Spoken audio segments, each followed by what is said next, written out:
I have been trying quite a few times to get my face to not have an elongated, kind of just like warped looking face. But we'll do something in the post edit scene, and hopefully it will be fixed. Thank you very much for being a part of this. This is the Marvel Studios Eternals, and I have a few words for it. Not for it, but just to, express. One of the things that I have to praise, it's something that I've been kind of, I don't really like to use the word, but bitching quite a bit of times when it comes to the need for grounding. Okay? When you have such galactic type of battles and levels, a level of grounding in realistic natures of just non-superpowered people, it's a phenomenal way to help us be able to relate with the superpowered galactic level issues. For example, in Infinity War, the main person that was actually grounding us in Infinity War, if I understand correctly, was Hawkeye. Hawkeye was the main character that grounded us. One, we got to see a lot of character development from his side that we weren't really aware of before. And of the galactic levels, he was the one that was the most normal, that we got to see the issues through his eyes and his family. I think it was Infinity War, if not Endgame, but I think it was Infinity War. Within Endgame, if I understand this correctly, I'm trying to remember the top of my head, Nebula and the Green Lady, Gamora. Nebula and Gamora. Nebula is actually less powerful and very unsuccessful. She fails at every which turn in comparison to Gamora. Gamora always wins, and we get to see a sister dynamic between the two. That's awesome. Nebula is actually a person, and she actually has a character arc, and she grows, and she actually rebels against her father because he's horrible. He's a horrible, horrible person. But she is so devoted and dedicated to helping him, and then trying to do her own thing, and then ultimately it's, you know what, I'm just gonna help. I'm gonna help the good guys. It's like, yeah. So Nebula has a good story, and she doesn't have galactic powers. She has like regeneration that hurts the heck out of her entire body. That if something breaks, it's like, oh, ow, and then everything's fixed. But it's painful the way that it gets fixed. Again, she doesn't have galactic level powers. You throw a bomb in her face, she will most likely die. Maybe, I don't know. There was a rocket launcher that hit her, but she lived. But she, again, galactic level, not amazing level, galactic level of snapping of the fingers and everything just goes. So when you have a sense of grounding there, good, yay, yay. One of the biggest issues though is that this is attached to the Marvel Cinematic Universe. And I say that we'll get into it a little bit, hopefully, if my mind will stay on track. 5 years ago, Thanos erased half of the population of the universe. And you're doing a exposition dump to this guy because if this guy is sitting on a farm in the middle of nowhere by himself, looking very sad and depressed, it looks as though he already knows this happened. If I don't know anybody on the planet, on this world, that doesn't know that Thanos went snap. Or at least that, again, the blip happened, where 5 years passed, there was half the people there gone. They're gone. So again, the exposition dump is just kind of silly. Kind of silly. Silly. But the people of this planet brought everyone back with a snap of a finger. Now, the one way in which you could probably do exposition in this one moment is she's replaying a scene from start to finish in her childhood. Not her childhood. She's way too old for that. For her to remember the blip. Maybe she was saying that when she was with her daughter went through the blip, and then she came back 5 years later. Maybe her husband or something, and that's what. That's how you give exposition. That you don't just exposition. You say you make it related to the character. Am I wrong? I think that's right. Sudden return of the population provided the necessary energy for the emergence to begin. Provided enough energy for the emergence to begin. That's actually kind of interesting. I have no idea what that is, but Why is this the thing that's happening? Is this like a galactic level creature that's falling onto the planet and something's going to happen? Or is this like a droplet of time space? Is this an analogy? Who knows? Nope, that's real. Well, that's real. How long do we have? 7 days. Why 7 days? That's biblical, by the way. 7 is a major thing in the Bible. So why 7? Now, if you said 8 days, that's like, how'd you get 8 days? Is it something that you've calculated? If you said 3 days, it's again Holy Trinity is the number 3. Yeah, I'm being very biblical here. But if you're gonna go with like 3 days or 2 days or 48 hours, if you went with 48 hours, I would say like that's kind of interesting. But 7 days specifically until something happens. That's why 7 days. If you said 6 days, okay, how did you derive 7? Unless you're trying to go with something that's biblical. And maybe it is biblical. I mean, legitimately, just like a galactic level of just something is going to happen, and maybe it's planned or timed, and this is what's going to. I don't know. It's just kind of curious. I do like how chill everything is. I really do. And I am all fan. I'm a fan of sci-fi, fantasy.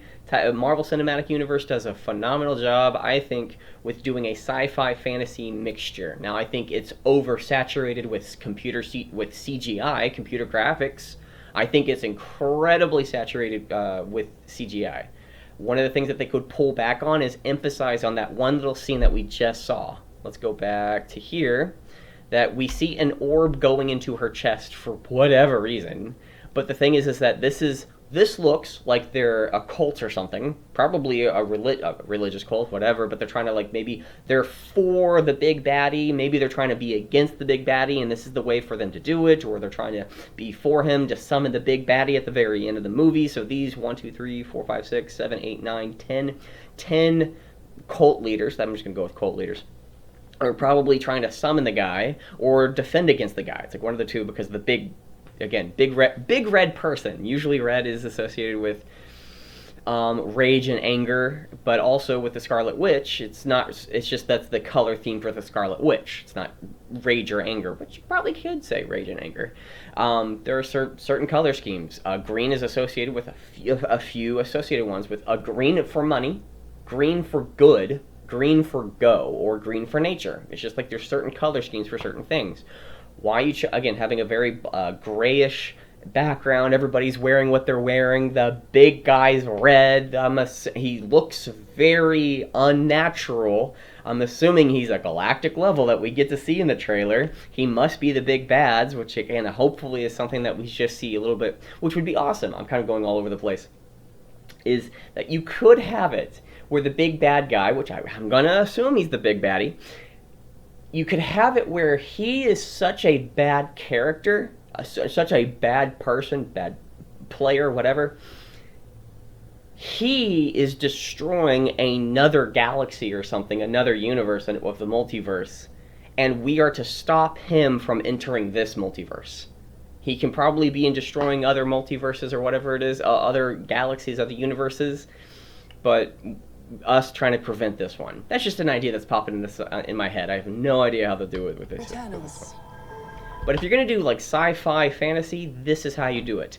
Something simple. If you're going to have CGI, make it a very simple thing to at least make it look flawless. The more flawless you make it look, like Lord of the Rings. Lord of the Rings Balrog, the Balrog, still holds up to today. I think it's like a 2001 film. I might be wrong on that. But that movie's CGI is dated compared to what we are able to do today. But the thing is that it still holds because of the CGI. You don't have to be extravagant in every scene of anything that's moving. And I think it's one thing praiseworthy with this movie. There's a few scenes that I think are praiseworthy within this movie. There are some scenes that are just like, okay, it's going all over the place, but there are some scenes in this movie where you get to see some really good action. We came here 7,000 years ago. Ah, 7 days, 7,000 years ago. Okay, I love it when they do that. That's a good theme. Yeah, that's a good theme. To protect humans from the deviants. To protect you from the deviants. Whoa. So okay, let's do it this way. He came here 7,000 years ago. And this is a battle sequence that they are remembering from those years ago, and for some reason the guy at the beginning of the movie didn't want to be a part of it, or it was way too crazy, or for whatever reason he chose to just separate himself from the group, and he went to go and live by himself in the middle of nowhere, in a house on top of a flat lands of land.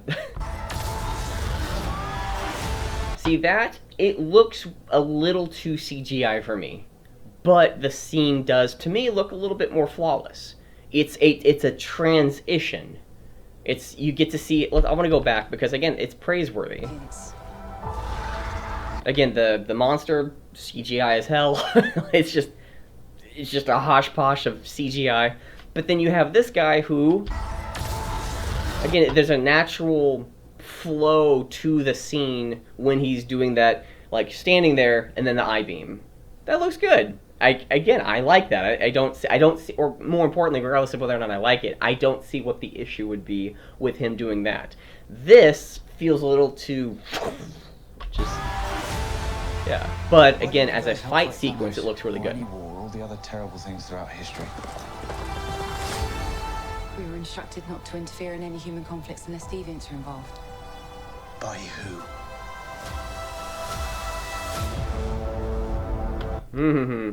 Okay, so is this the guy that commands the Eternals to not interfere with anything? That this is the guy, maybe like the overseer, that says these are the things that must have to happen in this world?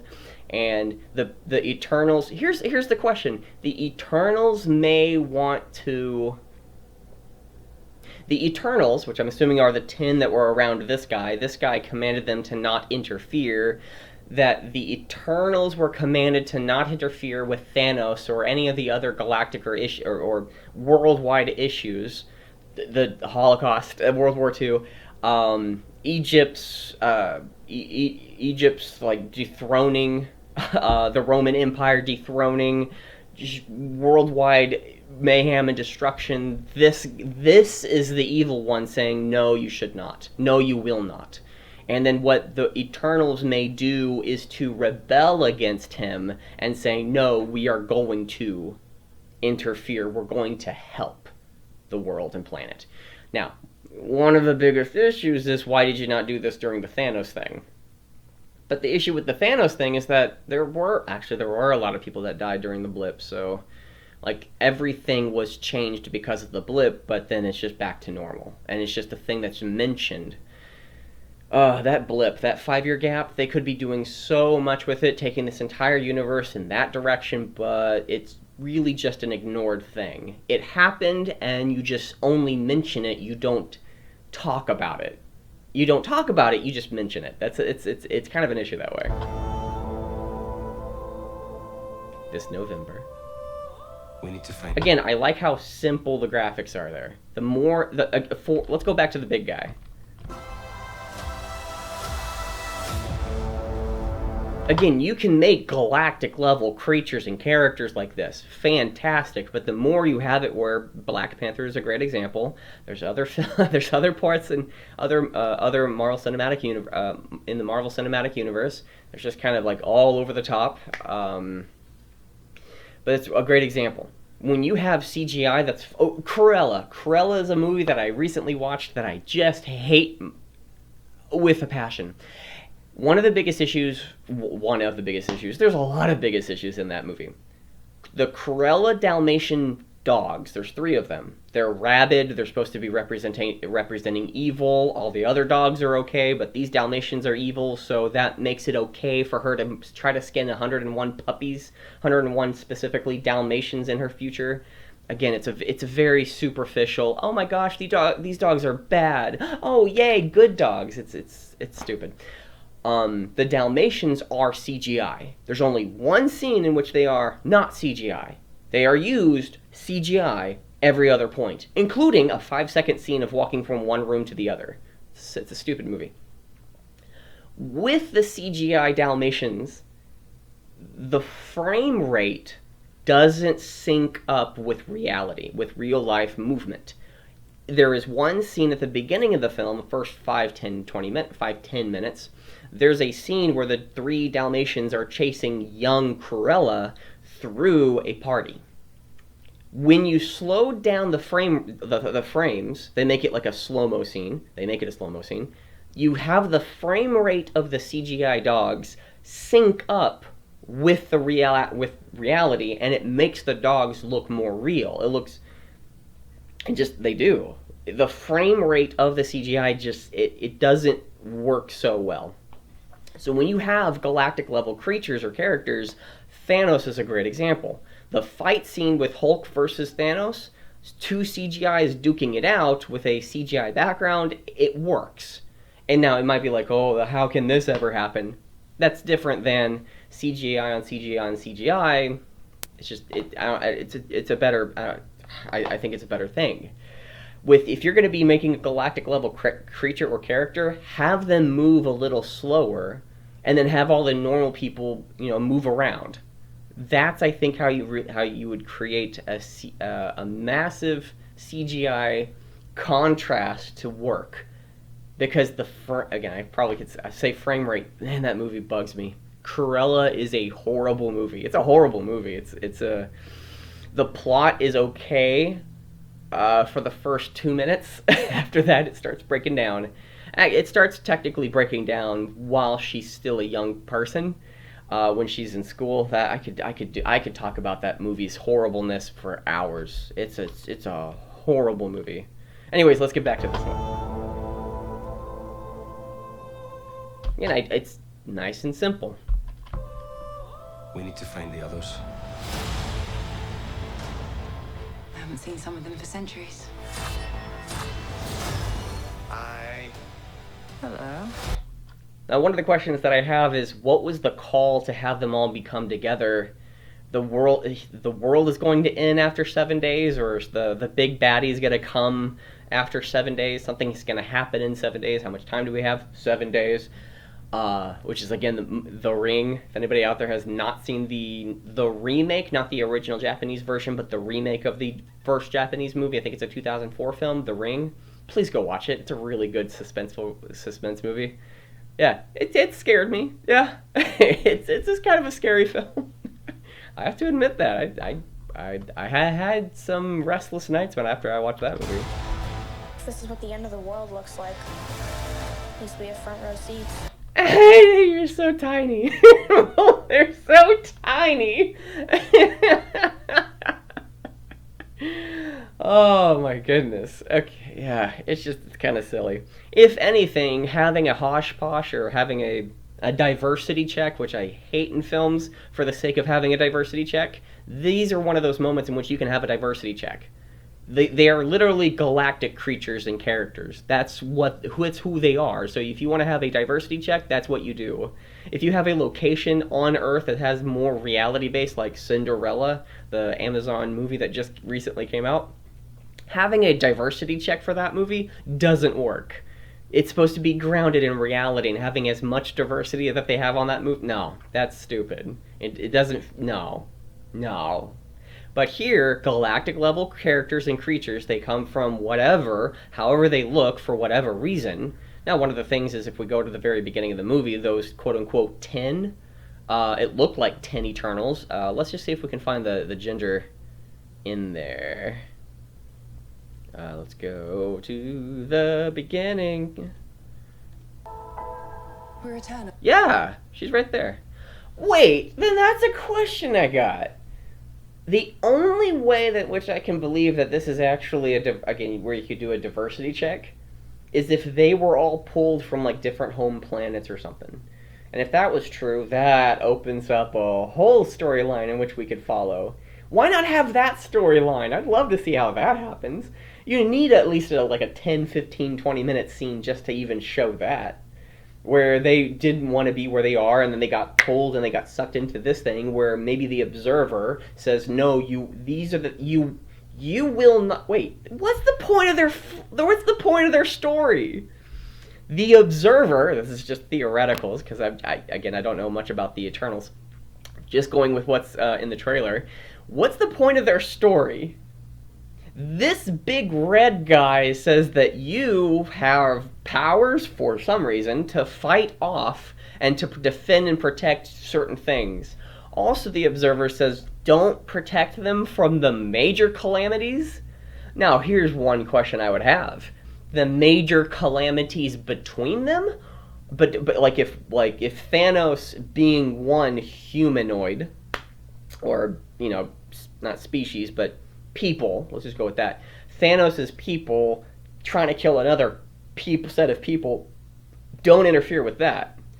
The Eternals are to only interfere when there are like that animal, that beast that was at the beginning of the movie. Those are the things that you are to defend life. Why? Because if the Observer, I'm just going to go with that nickname, if the Red Observer says don't do this, you should do this, and then it's like, well, why should we? Does the Red Observer have a flaw in his thinking or his process as to why or you should or shouldn't do something in a particular manner? I hope they handle that good, well, appropriate. I have a goose. Or a duck.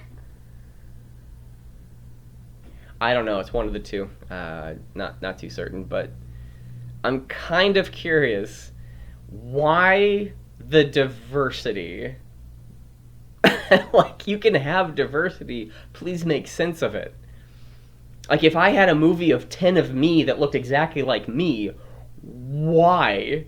The only reason I could come up with is that I'm a clone, or I'm made literally as a copy of maybe like number 1, and I'm number 425. And number 425 starts to question some things, and I'm like, why are there so many of us? And maybe after each and every single copy of me, I mean, like, what's the reason?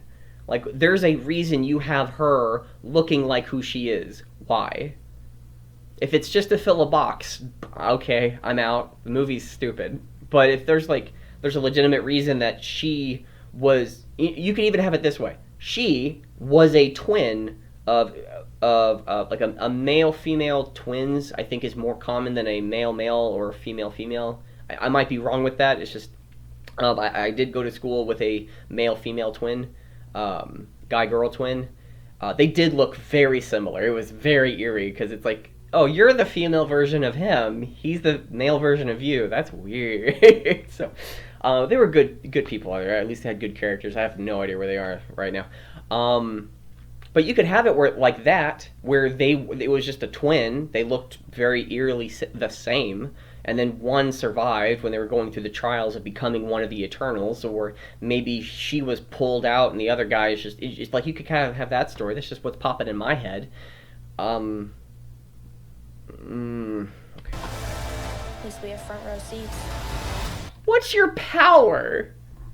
Invisibility? Like, invisibility is very important. Galactic level power? No. You know what? That's a folly on me. You can have it where invisibility, like in I'm not a fan of the movies. I think they are good for what they are, but they're not good movies. I could be wrong. The Percy Jackson, The Lightning Thief, I think they're just teen angst movies. You could have where it's a fun watch, and even if I probably need to watch them again before I start judging it. I need to watch it again. It's just there's some things about that movie where it's like, oh, okay, but I need to rewatch it. Okay, that's on me. But invisibility can actually be a very good power set, because you could have it where everybody's fighting galactically. Nobody's paying attention to the person that is invisible that's thieving the very important thing that you should not be left unattended. That should not be left unattended. And that's where you could have the invisible person coming in. It's a very small role, just like Hawkeye in the Avengers. He's a very small role. He has very little powers. He can't really change anything.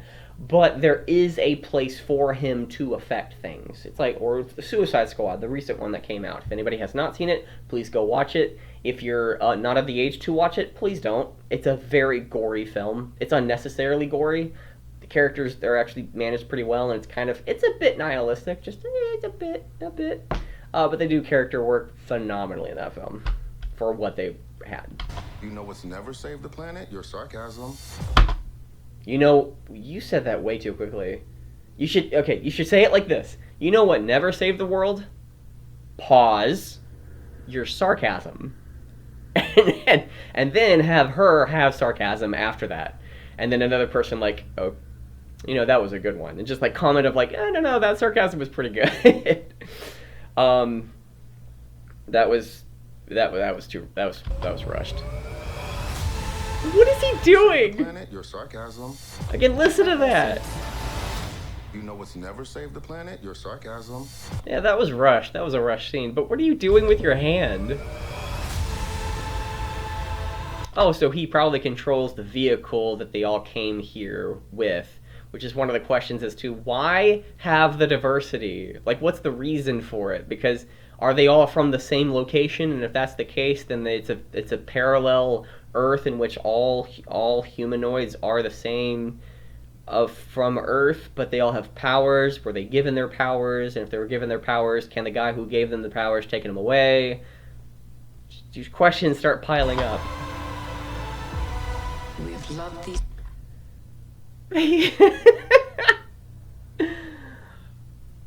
Oh, they look so silly.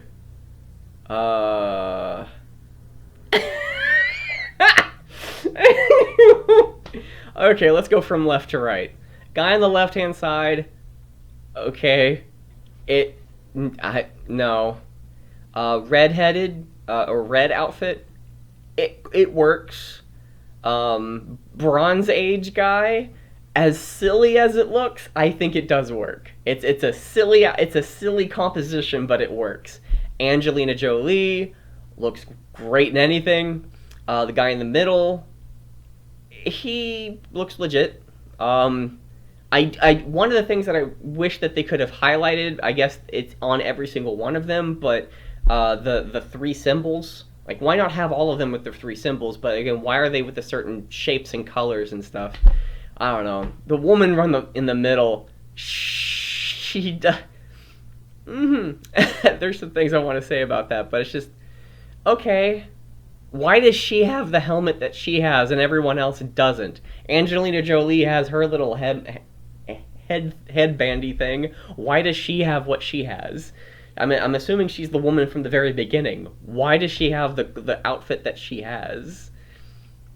It's, I don't know, it's just, okay, if she's the leader, why is she the leader? Just because, or is she just a communicator? It'd be awesome if she was it would be awesome if she was a seer, or like an oracle or something. That would be kind of interesting, where she can maybe foretell the future up to a certain point, and then that point changes or something. I don't know, it's just throwing that out.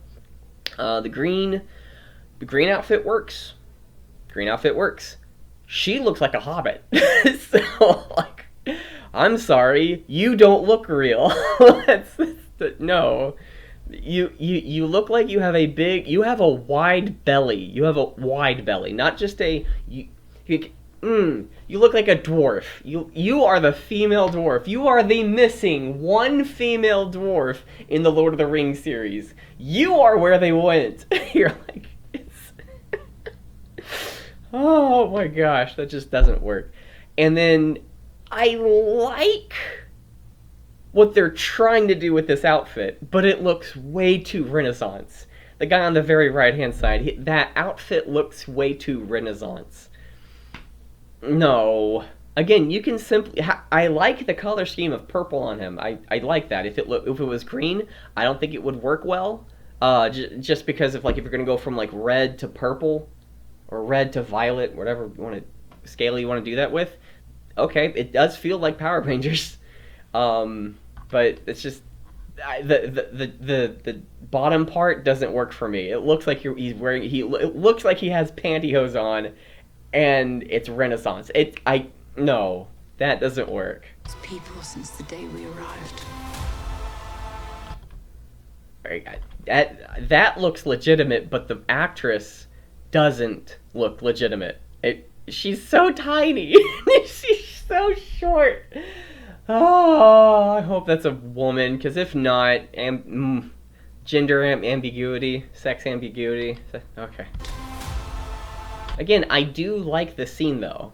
It's just like, why is she doing what she's doing? Again, maybe she's like a Loki power where she has invisibility and she's where she can make illusions. And if that's the case, and that's why she's able to go invisible, and that's how she appeared, that would be kind of interesting. That would be kind of cool. I'd love to see that. When you love something, you protect it. Oh! Hey, that is Jon Snow. Okay. They have a few characters, I think, from the... what's the movie that nobody cares about anymore? Game of Thrones.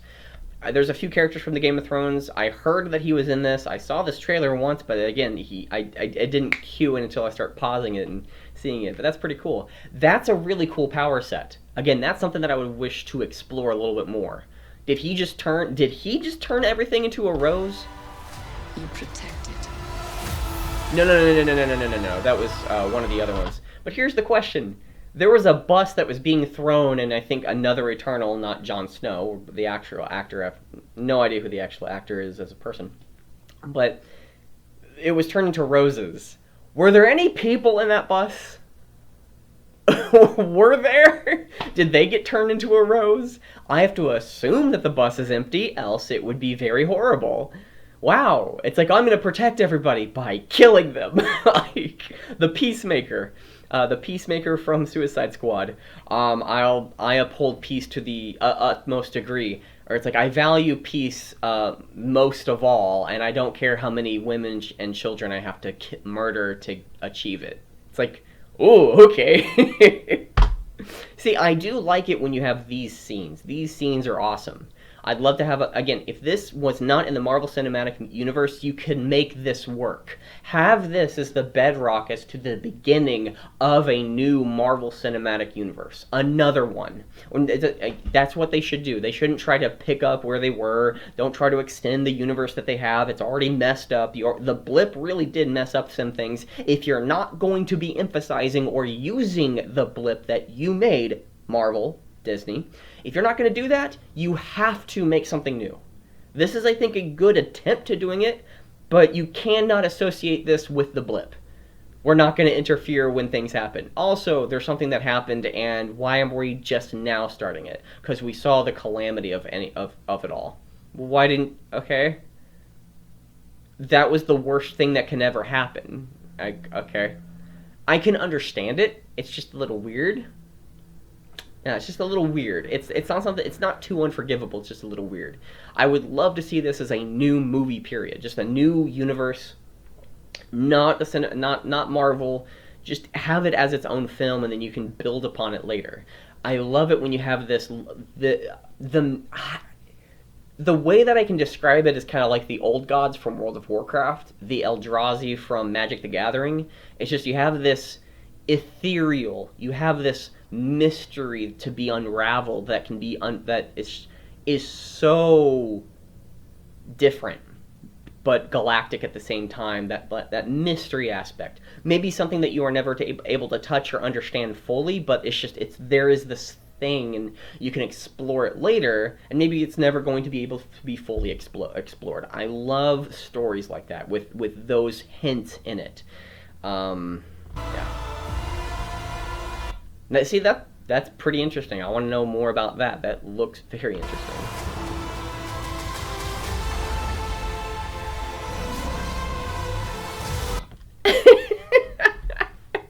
Pew, pew, pew. Oh, it's funny. Again, I do like that. The simplicity of magic, sci-fi magic. Yeah, I think that works. It's very silly, but I think it works. You can't protect. See, that's awesome. Oh, something I didn't realize. You can't. That has 6 eyes. The other red guy has 6 eyes. Was the red again? Green could mean good. Maybe he's a life bearer. Maybe he's a creator of galaxies. And the other one is hey, just let the galaxies run its course. For the that's what he's trying to do under the guise of trying to protect the galaxies that the green guy makes. And maybe there's different color creatures with the six eyes. That would be kind of interesting. That would be something to explore, even mention in the story. Which is, again, why do you have to have this within the Marvel Cinematic Universe? Why can't you just make this in its own story, own galactic level thing? And the only reason that this story would probably have its type of appeal is not because of the story. The story for me is kind of a niche one, and that's one of the reasons as to why I enjoy it. It's just niche. But again, if you're gonna do this with the Marvel Cinematic Universe, with the way that things are right now, it's just like, man, this story I would love to explore just from all the speculation that I'm doing to it. So, but there seems to be multiple of those big guys, the big observer guys. This guy is probably creating an entire galaxy, and if he's the one that creates a galaxy, he pops in, he creates the galaxy, and then he goes away.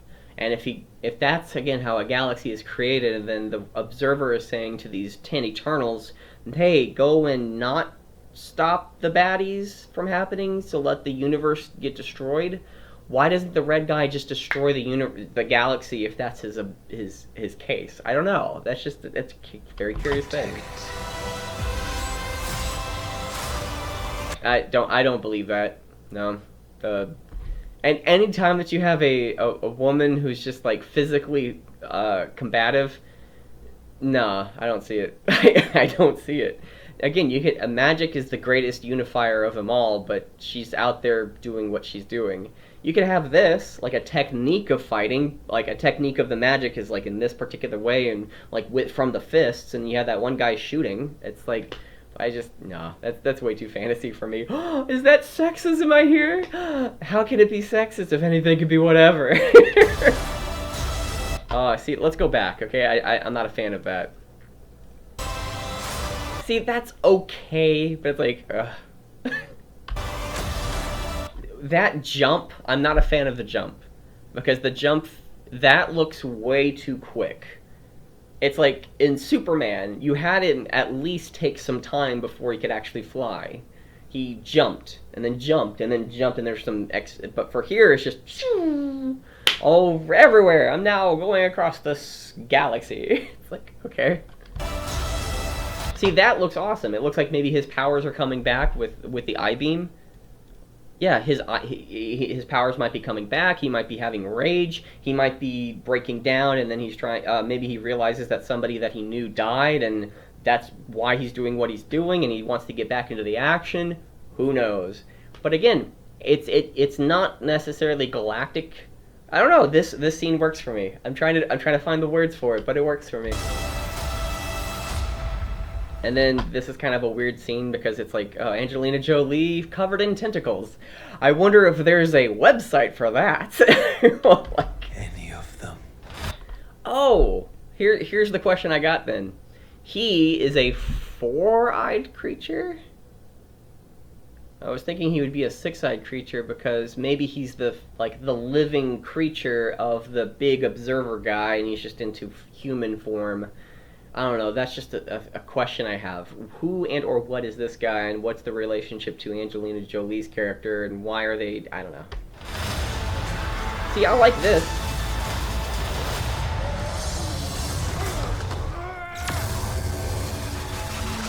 I like that. I like that. He's not the big, strong guy. He doesn't just win. He fails, and there's this struggle. The fight scene looks legitimate. I think it's a bit too CGI in the sky, but if you were to do it in the sky, how else would you do it? I don't know. Doing it with real-life visual effects would probably be very difficult. So that's a folly on me. Just like strike one for me. Bet X. Put an X right next to my name or something. But I want to go back and watch that again. Not the tentacle of Angelina Jolie. This!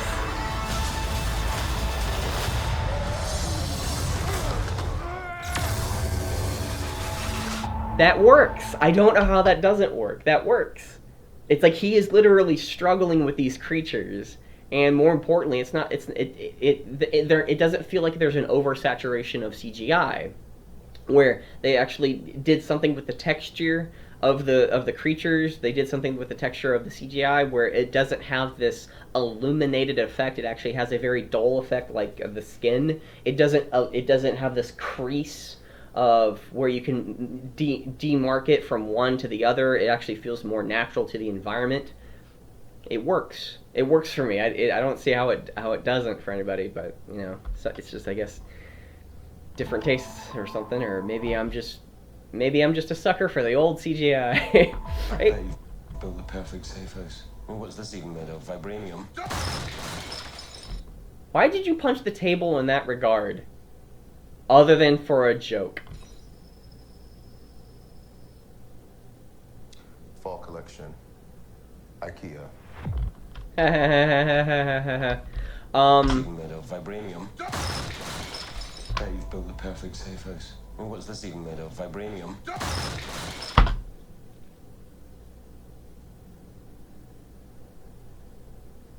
I have an issue with this film, this scene.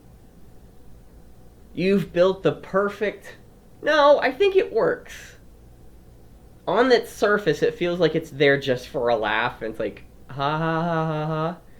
But legitimately, if the entire house was made of vibranium, or he built a safe house that could protect him from any and all things, that presumes that he made a safe house that is able to protect him from anything, maybe made out of vibranium, or maybe made out of some substance that's able to protect himself from any and all destruction. That the table is literally, I don't know, it feels like it's there for a laugh, but that scene does build up some stuff, and then for him to say IKEA fall collection, or a fall collection from IKEA, it works. It's just I kind of have an issue with him just punching something. Hey, what is this? Just like, oh, what is this made out of? Crash! Nothing. You owe me a new table.